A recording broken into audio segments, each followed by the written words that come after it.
Whether it was Derek Kellier or Dr. Fenton Ferguson at the helm, in 2015, Jamaicans were supported to find employment, protected on the job, and given access to Social Security. We revisit the major happenings.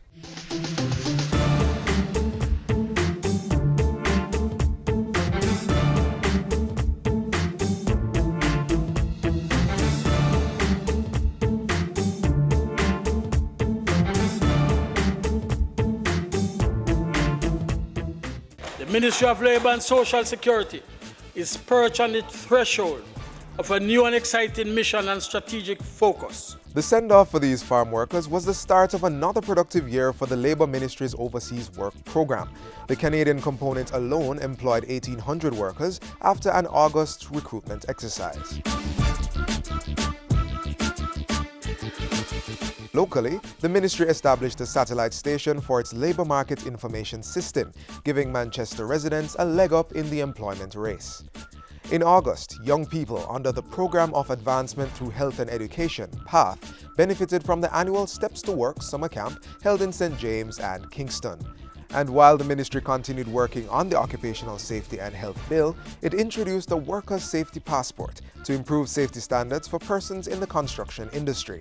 Workers across the board benefited from an increase to the national minimum wage in January. Our ultimate goal remains the transformation and improvement of the quality of our labour force. The social security needs of Jamaica's most vulnerable and marginalized groups were also targeted in 2015. The budgets for a number of institutions dealing with the most vulnerable were increased in 2015. Among them, the National Council for Senior Citizens, the Golden Age Home, and the Denham Town Golden Age Facility. And in late November, government signed a $6 billion loan agreement with the Inter-American Development Bank to expand the provision of cash grants on the path. We will remain fixed on the targets and on the outcomes, that of breaking the intergenerational cycle of poverty and creating welfare to work opportunities. $75 million was also allocated under the Short-Term Poverty Intervention Project to protect the most vulnerable. The money is mainly for entrepreneurial ventures and the provision of compassionate grants. 2015 in the Social Security Ministry was also marked by greater strides in protecting persons with disabilities. A person with a disability has the same fundamental rights as any other person. And in a bid to improve service delivery to this group, the Jamaica Council for Persons with Disabilities, JCPD, conducted the country's first socio-economic survey on persons with disabilities. Through the JCPD, 30 persons with disabilities also received a total of $4 million in empowerment grants for business and entrepreneurial ventures. Another 27 persons with disabilities got help landing a permanent job through the Social and Economic Inclusion of Persons with Disabilities project.